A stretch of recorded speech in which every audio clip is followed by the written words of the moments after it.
আপনারা অনেকেই বার্নার্ড আর্নল্ডের নাম শুনছেন, তাই না? পৃথিবীর সবচেয়ে বড়লোক মানুষও ছিল উনি মাঝখানে কিছুদিন। উনাকে বলা হয় the father of luxury goods.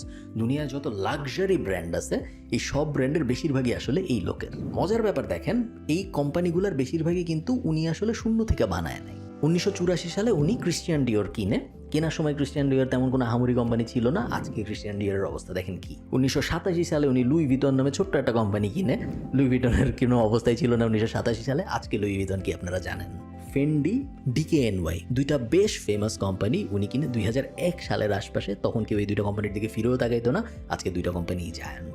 তারপরে উনি 6 বিলিয়ন বা 7 বিলিয়ন ডলার দিয়ে বুলগারি কিনে 2011-তে, এবং লাস্টে কোভিডের ঠিক আগে 2021 সালে উনি 16.5 বিলিয়ন ডলার দিয়ে টিফানি অ্যান্ড কো কিনলো। টিফানি অ্যান্ড কো অলরেডি বড় কোম্পানি ছিল।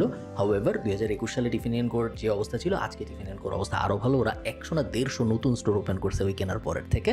মোট কথা হইল, বার্নার্ড আর্নল্ড দুনিয়াকে দেখায় দিছে যে কোম্পানি বানাইতে হয় না শূন্যর থেকে।